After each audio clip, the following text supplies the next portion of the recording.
I didn't think I would be interested in you for multiple reasons. I was like, hey, I'm going to challenge myself. And it was super interesting to see how it all obviously turned out. Yeah, I mean, thank goodness I messaged those guys secretly and told them to not show up good and be punks and be selfish. And yeah, I'm glad they listened. Yeah, I'm sure you are.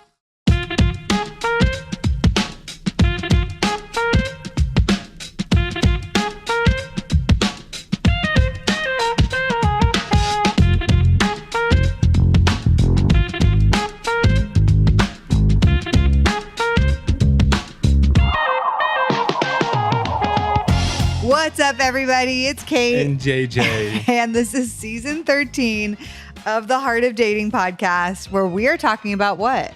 Hot takes. The hottest takes. Wait, is it the Heart of Dating podcast or Heart of Dating? Oh, right. We dropped the so it's Heart of Dating podcast. Yeah, so funny. But last week's hot take was pretty hot. Yeah, it was. It was. How did it feel to be able to... How do you feel about me basically calling you ugly? I'm just kidding. Oh, in front of the whole internet. Jeez, people are nuts. How did it feel to be able to talk about it extensively? That was your first time being able to like open up about it, right? No, it was so good. It was, I mean, I enjoyed it. And what's your hope? Like, what is your hope behind that? My hope is that it's not necessarily in the like retaliation of defense. It's more, hey, on social media, you can only post things that are like sound bites, right? And so a lot of times things get misunderstood. And some of those posts I did about not initially being attracted to you did get misunderstood by the internet at large because it reached a vast amount of people. And I think a podcast setting is a lot better place to actually have conversations. Right? Yeah, no, I think that's why people listen to podcasts, right? Yeah. So you're totally okay being called that girl on the internet who didn't find her husband attractive? Like, I mean, not ideally. Kind of own it. Well, I should just put in my bio the guy whose wife thought he was ugly. But that is not even true, as we established. But anyway, no, it was really good. So this whole season, we're covering hot takes. Today, if you've seen the episode title, we're talking about you're the reason you're still single. Now, these are hot takes, okay? So this is a hot take. Whether we believe this hot take or not, today, we'll find out. We're going to, the episode title might have made you pause and say, whoa, Kate, dude, Kate and JJ, like slow your roll. But there is some validity to this title, and we would like to unpack it with a lot of grace and compassion. And to do that, we're going to invite our friend, Dr. Henry Cloud, in to help us with this conversation. So before we get into today's hot take, let's walk you through some of the other hot takes coming up, okay? There's no such thing as the one. We're covering that.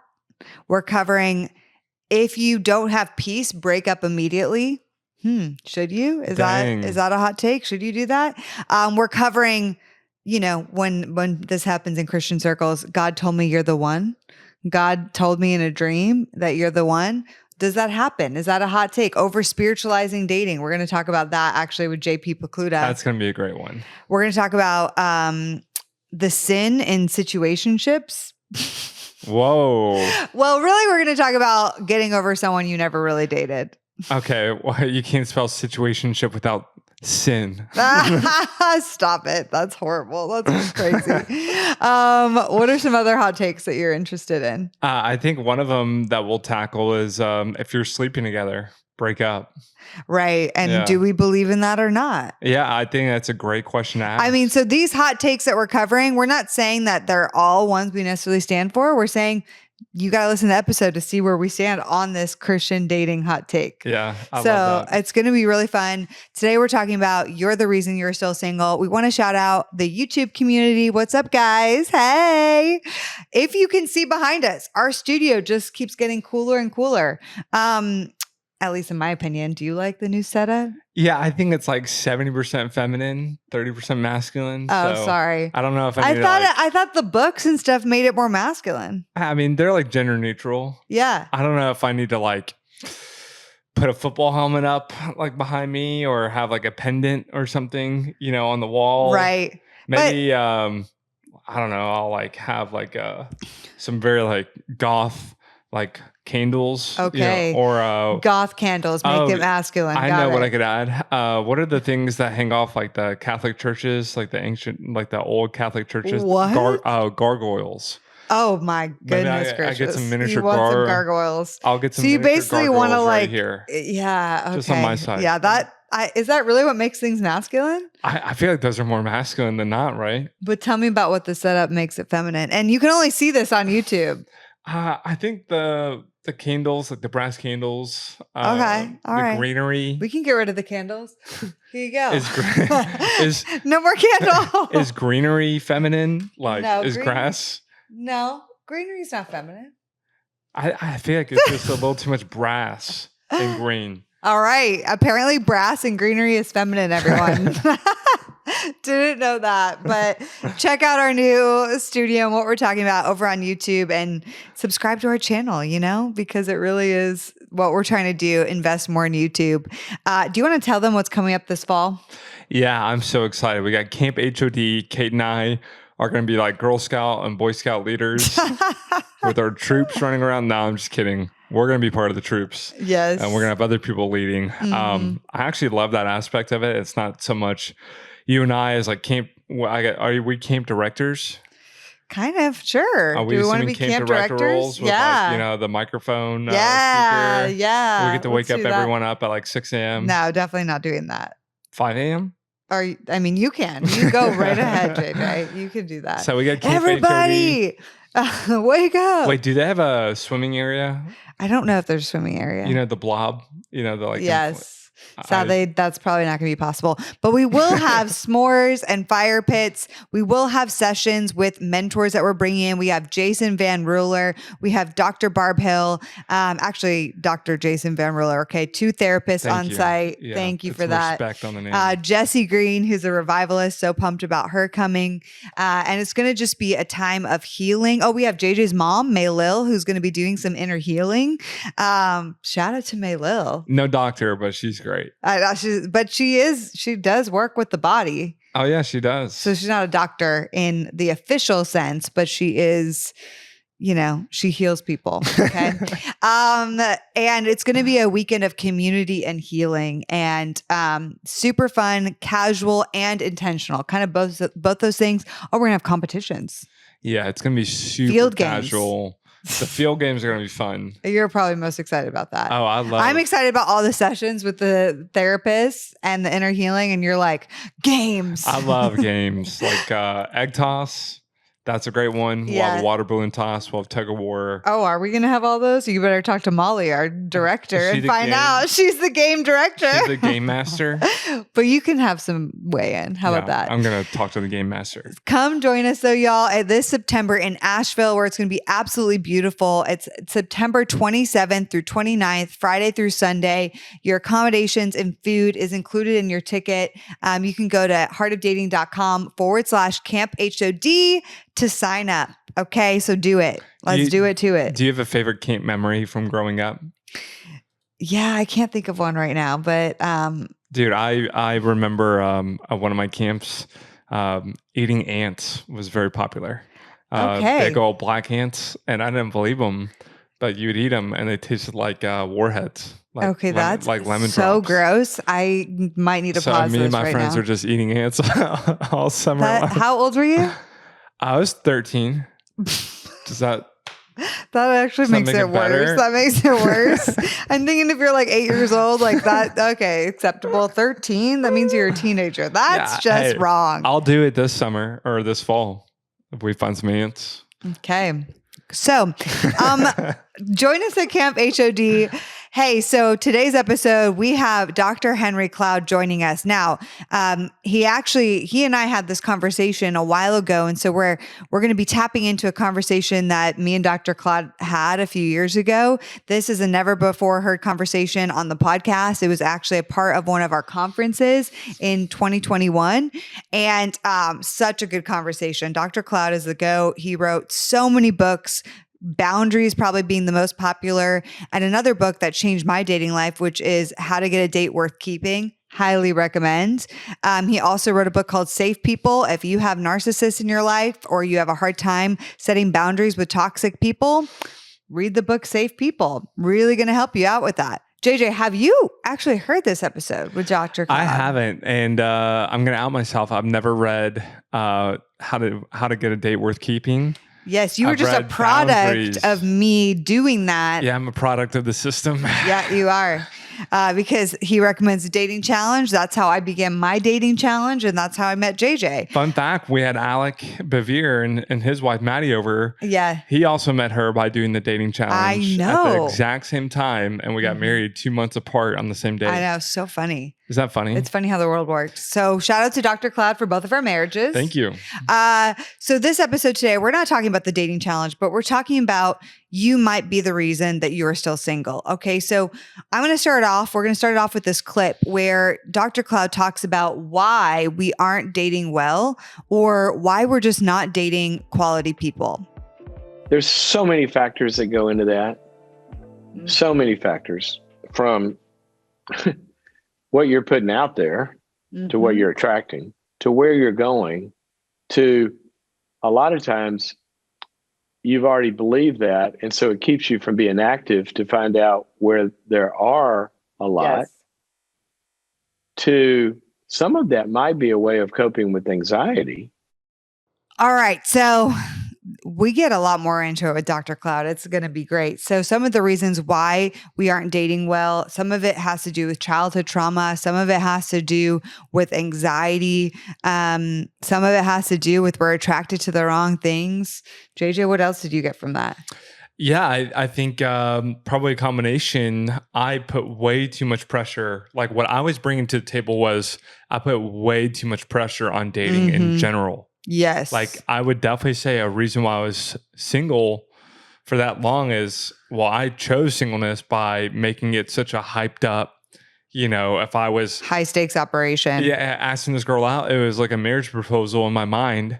So guess what? I'm not going to be marrying this person, so I'm not asking them out. Right. Okay. So that's actually a good point. One of the main reasons you might still be single is because you might be putting way too much pressure on dating. Now, in order to really talk about if you are putting too much pressure on dating, we really have to define dating. What is dating really? Because we've talked about this a lot. It's a catch-all word that means a lot of things to a lot of different people. So let's see what the expert, the master, Dr. Henry Cloud has to say on defining dating. People look at dating as dating is a strategy to find the one. Okay? Dating is a strategy to find the one. Now, let me tell you, and Kate, you know this as well. Yeah, I have seen this for so long. People that go into dating with that thinking, and a lot of times the church will set them up for that. Yep. Is they go into that with that thinking, and then that comes with a lot of other baggage. Generally, now they're looking for a type. See, I'm on a safari hunt, right? I'm going to look for the trophy. Let's go on a hunt and find the trophy that I can put up on the wall for the rest of my life. Well, now I got a type I'm looking for. I got all this stuff. And I hear people say this all the time. Well, this person said, they wanted to fix me up with somebody, but he's not my type or she's not my type. Okay, let me tell you something. I'm going to tell you this as a psychologist, people. Most of the time, these are two things you need to learn. Most of the time, types are built out of psychopathology. Types are built out of psychopathology, meaning that a lot of times people will construct in their head the kind of person they're going to fall in love with. First of all, think of how stupid that is. We don't even know this person yet, right? This is a fantasy that's built usually to make up for unresolved issues inside of somebody. And they construct a certain type they're attracted to. that's going to really make them feel so wonderful. And it is a drug trip. I mean, when somebody finds their type, they are going to go psychotic for 6 months. Ask their friends, right? Yeah. And things happen. Infatuation, there they go. They just sipping on the magic juice. They're like, this person's amazing. There you go. And then you meet that person, right? And you go, what are you thinking? They're like a nutcase. And this person and your friend thinks they're like, hung the moon. Well, for example, simple example. A lot of times, let's say, and this is a common one, I'm not being sexist here. You can go in either direction here, but let's say a woman has difficulty setting boundaries. Okay. And she kind of like is a little bit of an enabler and kind of, doesn't really, if something bothers her, finds it hard. Well, she's missing that God-given part of herself that would stand up for herself and say, no, that's not okay. I want this. I don't want that. Okay. So I'm walking around. If I'm her, I'm walking around with this kind of deficit that I need. Well, Mr. Strongman shows up, who's really, and he's kind of like a little over aggressive. All of a sudden, like, I'm not going to say bad words here, but things start happening inside of her. Yeah. And she just, it's like Harry Met Sally, that scene. She just feels like, and what she's done is she's attracted to somebody that makes her feel safe and makes her feel strong. Now, this happens on the opposite direction either, so don't send me the angry sexist emails. It happens both ways. Sometimes more passive men will be attracted to, stronger women, and then they act out, passive aggressively against them by finding another woman or pornography. So my point is that you can't always trust attraction, especially when it comes to a type. So people go into dating thinking that dating is about finding my mate. All right. So that leads to so many problems. Yeah. Let me give you a better way to look at it. In my book, this is the way it starts out. Chapter 1. I think that's chapter 1. Yeah. Dating is not about marriage. All right. So he just covered a lot. Like, did he really just say that? Dating is not about marriage. Yeah. Dating is not about marriage. He started, dating is not, he goes, dating is about finding the one. Like, if that's what people think. Yes. Yeah. When I feel like if you asked me that when I was single and dating, without thinking about it, I would have been like, yeah. Like, dating is a strategy to find the one. That's what he said that everyone thinks it is. And by the end, he's saying what he would recommend is that dating isn't about marriage. Yeah. So dating is not even about finding the one. It's not even about marriage. Yes. Right. So how we define dating, and Dr. Cloud would agree with this, I believe, is dating is the stage before getting into a relationship where you are trying to figure out if you want to be committed to that person. Yes. If you want to be in a committed, exclusive relationship. So it's not about thinking about marriage yet. You're just thinking about, do I know enough information to go on one more date? And by the end of the dating phase, you're thinking, do I know enough to want to get into a relationship committed to this person? The relationship then is to figure out if you want to get engaged and married to this person. So how do you feel about this statement? Dating is about getting into a relationship, and relationship is about getting into marriage. Right. Dating is not about finding the one or marriage. It's about getting into a relationship. Yes. And relationship is figuring out, is this the right person for me to marry? Yes. So it takes a whole lot of pressure off the situation once you frame dating up this way. Now, I love what he said about types. So this is the big deal, is that everyone, and you admitted to it, has constructed in their mind a type, a person that they think, this is the kind of person that I want to marry. This is going to be, quote, the one for me. I don't know if I said I had a type. You didn't have a type? I don't know if I did ever, quote, have a type. Seriously, I don't know. Because for me, type did always feel weird. Like I'm basically, and what he just described is like, you're basically building a part of God and a human being to fulfill you or heal you or satisfy you. Right. Like his example was, let's say I'm pretty bad with boundaries and I'm a little codependent people pleaser. Well, in some regard, I actually will be attracted to somebody who's really charismatic, who's really bold, who's maybe a little bit aggressive, because it's the opposite of how I am. And it helps compensate. It helps compensate for the area that I'm a deficit in, which is people pleasing. It also ironically turns up the people pleasing because now I'm trying to people please and perform for this person who's not easily pleased and satisfied. Yeah. And really the psychology of dating, we never really stop and think about that aspect, right? Why do I really like this person? This is a better question. Where's the fantasy in my mind coming from? That determines my type.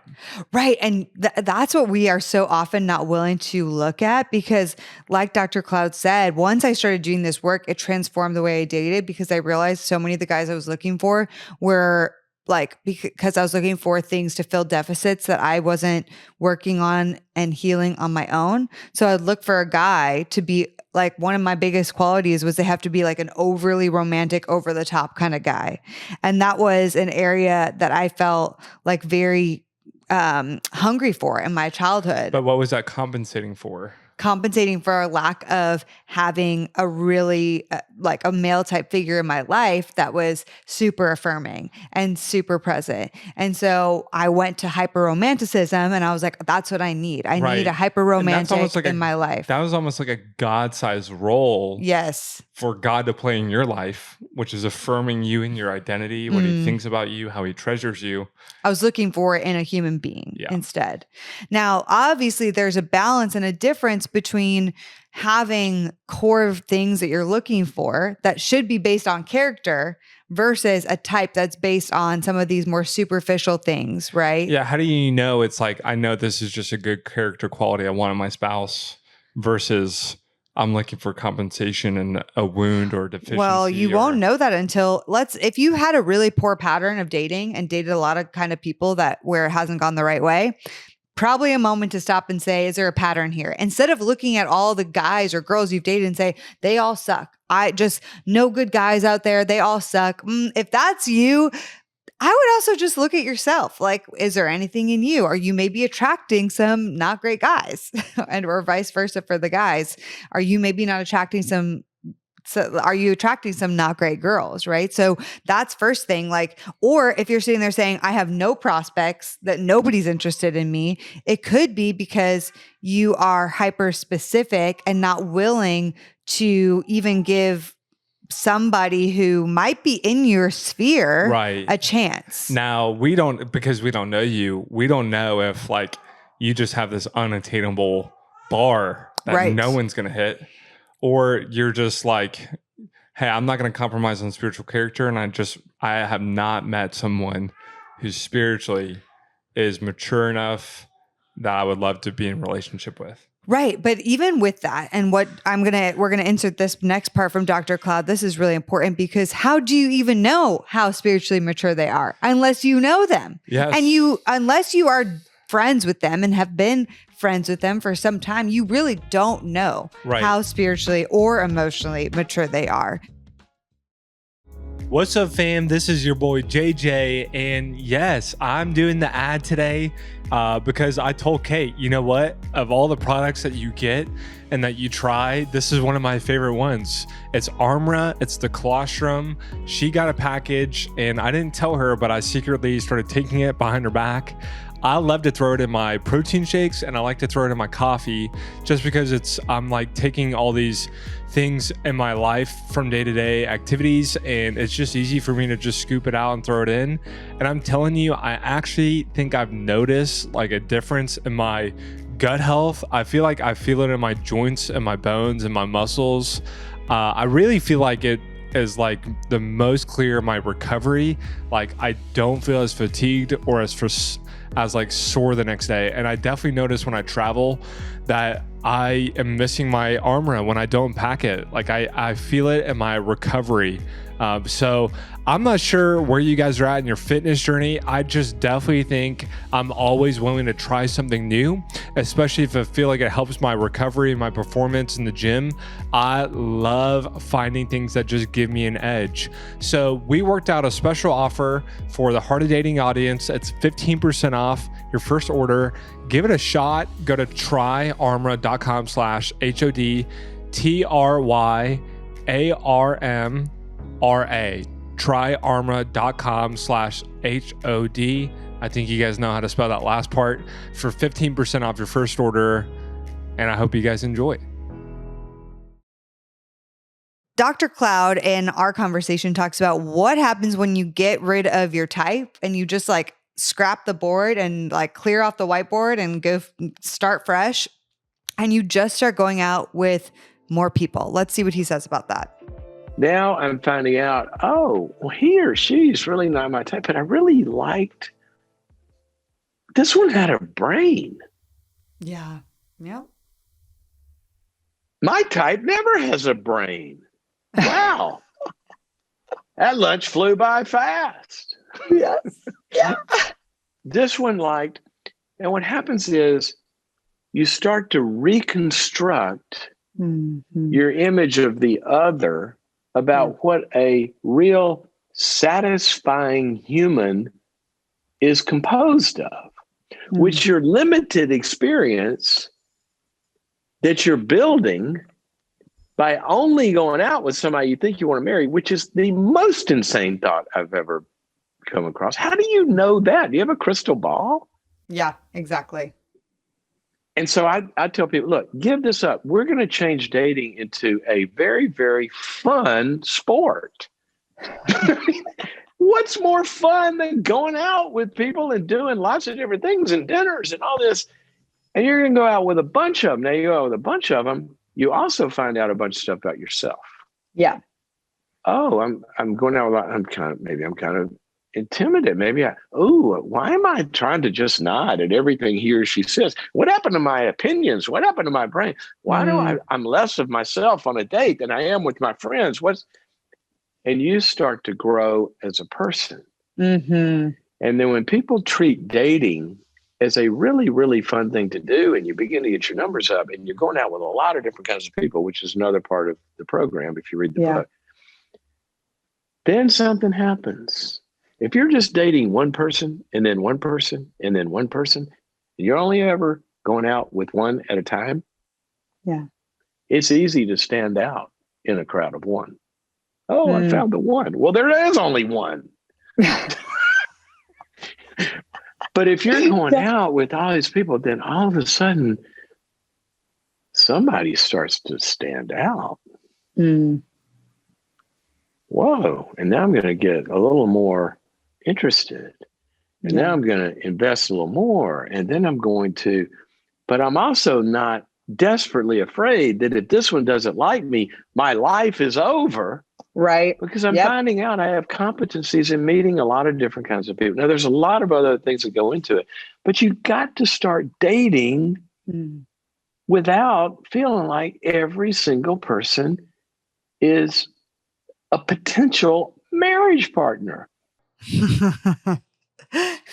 So funny. I love the way he talks. He's so fun and funny. It's just so funny how he'll call out like normal thinking that you thought was normal, and then you think about it and you're like, I guess that is kind of insane. Yeah, like why am I only going out with people that I think I want to marry? Yeah, or it's just how do I know I want to marry them? And he'll say that and he's like, well, now that I think about that, it is kind of insane, or it is a little out there. Yeah. Or is it? You have to really think about it. Yeah. You're like, oh, is that kind of crazy? Yeah. Like, it is kind of crazy. He does call dating a sport, and that's probably a little controversial, because one thing I will say on that note is like, yeah, you don't want to waste somebody's time. If you are in a bad place in your life and you just went through a breakup or going through massive series like times of transition, maybe this isn't the best time of your life to date, right? And so you're not just going out there to just have fun. Yeah. But his point is, maybe instead of taking it so seriously, so life or death, so like focus on marriage, you can just genuinely go out and have lighthearted, innocent fun and get to know someone. Right. Like doing an activity, going to get some great food. Yes. Like that's it. Right. And like, And this is the thing. I think I want to just speak to the ladies for a second. Ladies, you need to take the pressure off. If a guy is asking you on a date, he is not proposing to you. And he doesn't even fully mean that he knows if he wants to be in a relationship with you or not. Okay. Yeah. He is just curious to find out more information. And I would say to the guys, hey, just by asking out a girl, like you're not proposing to her. Right. It is an awesome opportunity to honor her and pursue her, but it's just a date. Like you're just going out having 90 minutes of fun and getting to know someone who's different than you. I would ask out those 2 or 3 girls who have great character, you've been friends with for a while. Just make it a low stakes, no pressure. Hey, I'd love to get to know you more on a date. No problem if not. Like give them an easy way out. Yeah. And offer it up. I'd love to go out on a date with you. I just think you're so amazing, so kind. I've loved getting to know you as a friend. And I would just want to know if you want to go on a date. Right. And to your point, so friends are a great place to start in this whole mentality of maybe you're still single because you're not willing to look at a friend that you're close with in your community and give that person a shot. Totally. You're just like, no, we've talked to close people around us. I'm like, wait. This is your guy friend. You really enjoy them. You seemingly have great conversations. Why would you never consider them? Oh, no, I can't see him like that. Totally. He's my brother. Why like, not? da, da, da. I'm like, well, why not? Like marriage truly is like a massive friendship, really. Yeah. And so you're going to be, if you don't like the person, like you can date the hottest girl or guy in the world. If you don't have a great friendship with them, you're going to have a really frustrating marriage. Yeah, totally. You really will. Now, one other thing he mentioned that I thought was really interesting is you can learn a lot about yourself along the way. Yes. And I always hesitated at that because then for me, people became like lab rats and you're kind of testing and experimenting and your main motivation is what you can get out of it and what you can learn about yourself. Yeah, but I actually think that the only person that really knows your true intention is yourself. Yes. And obviously the Lord, right? So are you using dating only to see what you can get out of it? Right. Because if that's the case, then don't be dating. Right. Whether it's emotional fulfillment, physical fulfillment and pleasure, like making out with them. Yep. Or it's like emotionally or intellectually, just what you want to find out about yourself. Or just like, again, pure fun. Yeah. But if your intention is good, you're doing this to challenge yourself. You're trying to be more open-minded. And yes, at some point you do want to get married. If you met the right person, would you be in a place to get married? That's a great question to ask yourself too. If your intention's in a good place, then it's awesome to have a byproduct of having a good time. It's awesome of having a byproduct of learning more about yourself and paying attention. Totally. And I love how he gives the example of like, oh, wow, while I was on a date with this person, I noticed that I was shrinking myself down or I was questioning myself and I was really self-conscious and insecure. That's interesting. Yeah. Why was I doing that? And if you're dating multiple people, you have different data points at the same time. Right. Well, this person I get really small. Yes. And this person I feel really safe and can be authentically myself. Yes. Isn't that interesting? Yeah. Alec and Maddie, I know I'm referencing them again. They both were doing somewhat of a dating challenge. Yep. And because they were dating other people, they continue to recognize that this person really stood out for them. And that's what happened with me dating you. Because you weren't dating other girls at that time, but I was dating. Fun fact, after this conversation with Dr. Cloud, a month or 2 after, is when I started my own personal dating challenge, which is what led me to meeting JJ. Yeah. And I was dating 3 other guys during that time. And it was super interesting because I didn't think I would be interested in you for multiple reasons, mainly age, style, blah, blah, blah. You guys already have heard this. But I was like, hey, I'm going to challenge myself. And it was super interesting to see how it all obviously turned out. Yeah, I mean, thank goodness I messaged those guys secretly and told them to not show up good and be punks and be selfish. And yeah, I'm glad they listened. Yeah, I'm sure you are. Well, another great question that Dr. Cloud answers here is, does anybody ever really marry their type? This is a huge deal. Does anyone ever really marry their type? When people get past this type thing, then they go out with somebody longer and more, and there's more that begins to open up. More that they discover, and they find. And I heard this all the time, and you see this all the time. Go interview the couples. Did you marry your type? And a lot, so many of them go, oh my gosh, no, he or she was never like the ones I. Yep. Because you know what? They got healed of their pathological type. Woo. Yeah. They got healed of their pathological type. Do you know anyone who's married their type? I literally don't know anybody who's married their type. Yeah, I think I know one couple. I'm pretty positive. Like I gotta really do another dig here, but almost all of them that I know, they either rejected their person at first, wasn't really that into it, or like were open to maybe giving it a shot, really skeptical, but they ended up with them. And it was almost every single one of my friends that are married. That's the case. I think I know one couple who married their quote type, but it was more physical type than anything else. Okay, yeah. But that probably happens like if you were in like a high school relationship or something. Right? Yeah, but I don't know anyone like, especially who has married their emotional type and it really be like what they wish for, or it really fulfilled what they were wanting. Yeah. You know? Yeah. I can't think, but that's anecdotes. I mean, maybe we just don't know enough people. Sure, but we do know a lot of couples at this point. Yeah, the hundreds that we do know, it doesn't really, you never really hear it. Of JP and Monica is so funny, but JP's always like, Monica was never my type. I mean, I'm like over a foot taller than her. Yeah. And like we had different interests, like all these things, like that's not my type. I know. And type is just such an ambiguous word. It's like their physical body type. You're right. Is it interest? A lot of people it's hobbies and interests. Well, you were definitely not my type. Yeah, seriously. I was not your type with hobbies and interests at all. You're still not my quote type. But I just think that's because I'm not your bro, right? Yeah. But the funniest way I heard it put was as far as type, since we're talking about it, is like the only thing type makes easier as far as hobbies and interests is your honeymoon and your vacation's easier to plan.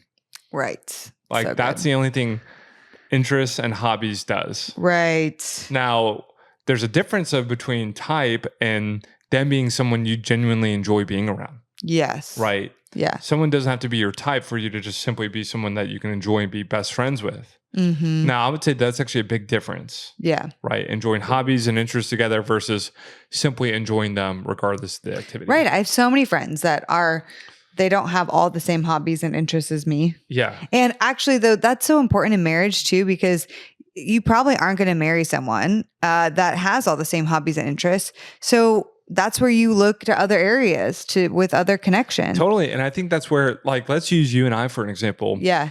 If we were in the real world and like I've thought about this so much because I think it's such a fun question. If we were in the same small group together and had gotten to know each other as friends over the years, like, would we have been best friends and really gravitating towards each other? I think we would have been friends. I think we would have been good friends. Yeah. I don't know if we would have been like best friends. Like, I'm just obsessed with Kate. Yeah. We probably would have teased each other. Yeah. We probably would have had fun with each other. But even then, we probably would have been camped out at good friends. Right. Totally. And that's where best friendship between us is actually taking a lot of work and effort. Yes. And that's not a bad thing. Right. And it's where like you and I also prioritize other relationships. Like you have guys you go golfing with or do football stuff with. I have friends that I do the girly stuff with and go to Disney with. And, you know. Yeah. And you know what's also funny that I just thought of? Your idea of best friendship is probably not perfect either. Yeah. Like you've really challenged me in my idea of best friendship to go deeper, to be more vulnerable, to be more intentional and committed. Yeah. Right? Yeah. That wasn't necessarily my definition of best friendship. It was like fun. Yeah. It was more like based on fun. Yeah, that's so true. This is the part where you call out what I've done for you. No, I'm kidding. So you challenged me. I'm kidding. Yeah, we can keep it. Yeah. So, I mean, and one thing is, so we have to analyze if a lot of people do not actually end up with their type. Okay. But we are so focused on type, then maybe we're still single because of the people that we are picking. Maybe we're still single because of our people picker. So let's see what Dr. Cloud has to say about that. My whole life has been about dealing with pain. Yeah. And people come about their pain honestly. They didn't make this stuff up. They were rejected. They were controlled. They were not nurtured. They were not connected with. They were emotionally abandoned. They were gaslighted. They had a narcissistic parent. They had a borderline parent. They got abused by an uncle. That, the church did crappy things to them. Yeah. Yes. And nobody in their right mind would blame you for that. And what Kate said is, how we get to where we find ourselves is it's always a combination of, we're fallen creatures and we contribute to the problem. But a lot of times we live in a fallen world, and it really, really, really, really breaks us. Jesus said, I came to seek and to save that which was lost, not condemn it or judge it. Yeah. And seek means look for, right? He's looking for. Save, in that verse, the Greek, it means heal. And lost does not mean God's up there going, I lost the humans. Where did I put them? I think they're in the kitchen over by the keys. You know what the Greek word there means? It means broken beyond repair. So here's what he's saying. I did not come to condemn you or judge you where you are, but I did do this. I came to look for your brokenness, for what the world's done to you, and I came to heal it. Now, what we have to do, you're saying, don't remain a victim. We have to look at and say, where do I need to grow in order to make this part of my life work? Like I've had to grow to make the other parts of my life work. Yeah. See, that's a stewardship. And you had to learn, and I don't know anything about your dating history, than what you've just said. Yeah. But if you were in a toxic relationship with a gaslighter, okay, I know this, that you had to step back and say, okay, I got to work on my people picker here. Because I've been trained out of my senses. There's a verse in the book of Hebrews, again, it says solid food, like relationships, solid food.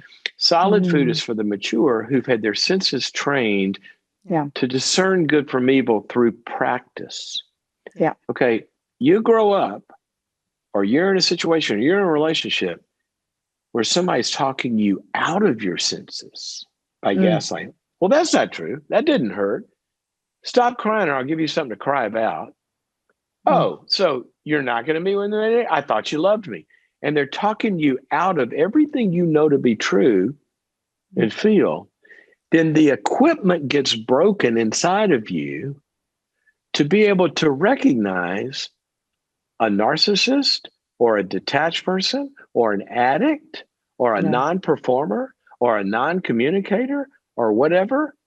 And that's what you said, that you've got to, there's some things in me that have got to change in order for me to find the right kind of person. That's a great quote. And it's a humbling quote. Which part, the end? Yes. There's some things in you that have to change in order to meet the right kind of person. Yeah. Yeah.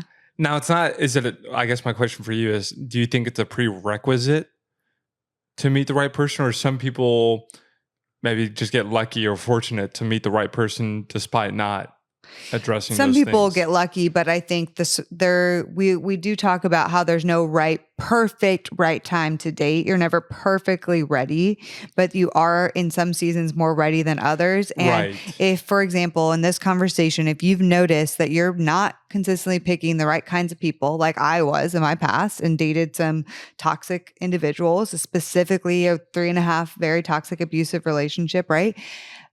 I need to work on my people picker. I need to work on regaining my senses, as he said, because my senses were broken after being gaslit. I didn't really know I was consistent. In some regard, I attracted that kind of person that I ended up with. And then I got worn down being with that person. So afterwards, I needed to pause and really reflect and heal and not date. And so maybe you were in a very toxic relationship like I was that really wore you down, where there was gaslighting, abuse, all sorts of things. Or maybe you just dated not the right kinds of people. Maybe it wasn't that extreme, but if there's a pattern of not picking the right kinds of people, there's a moment where it's like, okay, what maybe do I have to change in order to meet the right kind of person? Or if you're constantly at church monitoring the other singles of the opposite sex and you're just constantly distracted by them, you're constantly projecting fantasies over them. Yeah. I would say that is a great time for you to pause and evaluate what is going on in your life. What is going on emotionally? How do you view other people of the opposite sex? Are they made in God's image to be respected, loved, and cherished? Or do they all kind of hold some kind of fulfillment and a fantasy in your mind? Right. Like how interesting. We brought up this Tim Keller quote before, how you might go into a room with 20 eligibles and immediately you write off 18. Yeah. Because 18 of them or 17 of them don't fulfill some sort of fantasy. Oh, I would never date that person. Oh, that person's into that. I'm not into them. Oh, they dress like that. That's not my thing. And you're only really interested in 2 to 3 people that fulfill a fantasy. Yeah. And so, but what if those 2 or 3 people are just the wrong kind of person for you? And the right kind of person for you is in that 17 to 18 that you immediately wrote off. And the reason why I can talk about this is because I did the same thing. Like I did this. And I think it cost me. It cost me a lot of great friendships. Yeah. It cost me asking out some really amazing women out on dates. Yeah. Just to get to know them. You and I represent kind of 2 different kinds of people here. Me dating all the wrong kinds of people. You not dating that much. I was your first girlfriend because you eliminated people. Yeah. And what's kind of devastating about the hyper intentional, hyped up, is not only are you probably not asking out a lot of girls, but when you do ask them out and it doesn't work out, it's devastating. Devastating. It feels like, oh man, like what? I just blew the Super Bowl. Right. Actually, Dr. Cloud talks about that. Let's see what he says about rejection. In my office, and I started showing this to my girls. I've got 2 daughters, Olivia and Lucy. They're 18 and 20. And when they first started kind of getting out there and trying stuff and whether it's in school or sports or whatever, I have the letter of the rejection of my first manuscript. So I've written a bunch of books and my first manuscript. Okay. And I get this rejection letter and it is scathing. Nobody would ever read this book. Nobody be interested in this. I suggest you get maybe it's so professorial. Maybe you would want to teach it in a university, but I hope you don't think that this would ever be. This is one of the biggest publishers at the time sent me this rejection letter. It's framed in my office now because, and I'm not saying this to be weird. Okay. But I've sold close to 20 million books now. Yep. And that book that he rejected has sold millions also. And I have that letter framed to remind myself, but I started showing my girls, just because you lose a game or just because you get rejected or just because that idiot didn't like you or whatever it is, that doesn't mean anything. Don't internalize it. I might have to fix the manuscript. I might have to improve my shtick a little bit somehow. Yep. That's it. And we learn, but don't personalize it. You're so young in this interview. I know. We're watching me. I know. Well, this is right before I met you. I looked like this. So cute. Now we've had marriage and, baby. What did I tell you the other day? I mean, I do look younger here than I do today, I would say, but I mean, that's biology. Okay, yeah. But you look more beautiful today than you did 10 years ago. Well, this was only a few years ago, but thank you. Yeah, but you know what I mean. Yeah. I mean that. Thank you, honey. But in terms of rejection, I think when you put so much pressure on it, like you're talking about, like you get that rejection letter, they don't respond to you, they're not interested. It is devastating. It can be so devastating. And so if you find rejection being so devastating, me and JJ in School of Dating, we talk about online dating. If you are getting devastated and you are saying, oh, these guys are not working out or these girls aren't working out, you're absolutely putting way too much pressure on a person on the internet that you do not even know yet. Yeah, you're giving random people and strangers so much power to absolutely ruin your day. Yes. I think, it's the same like catcalling. I don't know why my mind goes there, but like this person catcalling you or someone insulting you, like it's a random stranger and you just gave them the power to ruin your day because like you're offended by Yeah, it. like why? Who cares about the catcalling? Whatever, like if this person on the internet that I barely know didn't respond after we exchanged a few words, that should not break my heart. Yeah, exactly. Like, and I'm like, man, just what? Like, how and much if it weight does, are we're you putting giving too them much weight in your it. mind? Yeah. Like this person, he might be a terrible person. Right. Like we have no idea. I don't like using those words like they're a good dude or they're a terrible person. Like we're playing God. Though you just did. Yeah. But But you hypothetically, like this could be a not great person. Yeah. Really, really and yet unhealthy. you have like put so much pressure on them liking you and wanting you that determines your worth and value in some way. And because you had 3 data points on them and you filled in the rest of the blanks. Right. Exactly. It's like, oh, they had a good profile. I'm attracted to them physically. And, we've had one good conversation or a few good conversations. Yeah. Now it's like, now you're filling in so many blanks of things you like actually don't know the answer to. And when they're not interested, you're like, wow, it's like my options are destroyed. Like there's nothing else out there. And the easiest way to kind of test that theory is this. Well, have you dated anyone who seemingly seemed amazing up front and they turned out to be a human? Right. Or even outside of dating, have you ever met someone who seemed awesome up front and then you get to know them, you're like, okay, maybe I was like a little too bullish in my high considerations of this person before knowing them. Right? Maybe I'm not Sherlock Holmes after all. Yeah. So to leave you today, Dr. Cloud answers this question that I think a lot of people, especially those of you that feel like you have no dating prospects out there, he got this question tons. We get this question tons. Why am I not dating? And yet I want to be dating. Why am I not dating, but I really want to be dating? I'm excited Tell to see me, what he says. What can I do? So let's see what he says.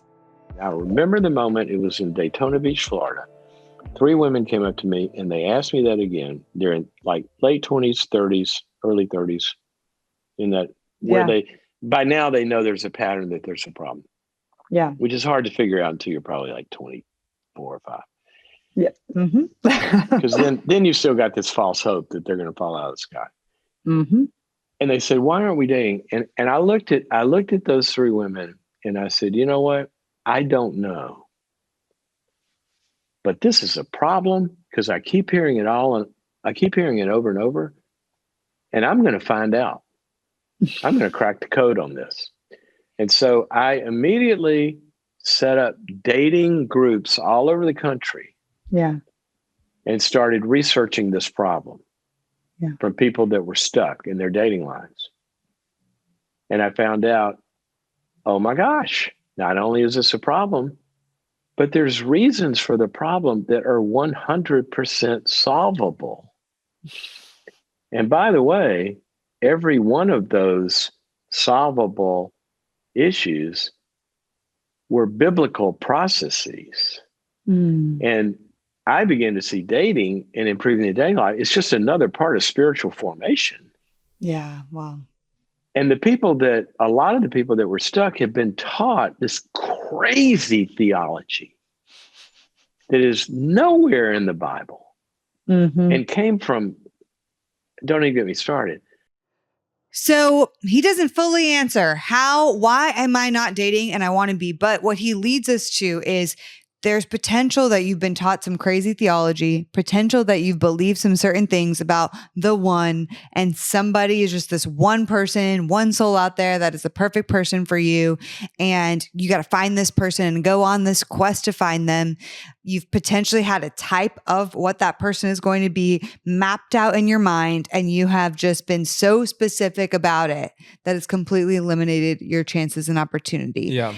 And that's probably the biggest takeaway from today. You might be the reason you're still single because of the pressure you're putting on dating, because of the expectations you have of another person, because of this type that you have in your brain, this fantasized type, and you're eliminating awesome other potentials because you're focused on this type that may actually not even be a great person for you, a great match for you at the end of the day, because as we debunked today, pretty much no married person says that they married the person that is their type. Yeah, there's so many different reasons. I think you definitely hit a lot of them. What's the most common one would you say is, I don't want to rush God's timing and I'm just going to wait on the one to kind of discover me? Yeah, that's probably one of them. And Dr. Cloud is famous for saying this, like, unless you're marrying the FedEx delivery guy. And now I say Amazon delivery guy because that's a little more common visiting our house these days. Unless you're marrying that person, probably not going to happen unless you participate in the story as well. Yeah, if you're jobless, are you rushing God's timeline by getting on LinkedIn and applying for jobs? No. It all comes down to intention. If you're desperate, okay, obviously, that's probably not a great place to start acting and dating from.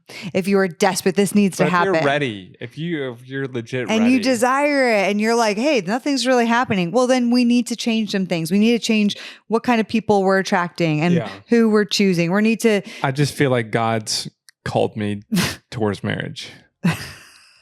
What should I do? Stop. That's going to be answered on one of these episodes coming up real soon. Yes. Does God call you to marriage? Or are we over spiritualizing this thing? Yeah, so good. Well, we love you guys. That was a great episode. I love Yeah, hope you guys enjoyed that. Thank you to Dr. Cloud as well. And we'll see you guys next week. Bye. The Heart of Dating podcast is created by Kate and JJ Tomlin. Shout out to our epic audio and video editor, Scott Caro. We have an amazing Heart of Dating team who helps bring this show to you each week. I want to shout out Kelsey Napier, our Heart of Dating digital marketing coordinator, and Elena Gibson, our brand and community manager. We couldn't do it without them. Now, if you guys have never ranked us or reviewed us on iTunes or Spotify, would you consider doing that? It would mean so much because our podcast can get more discovered and more people can learn how to better date as Christians. Don't we all want that? We launch our podcast each and every week on Wednesdays, so we will see you next week.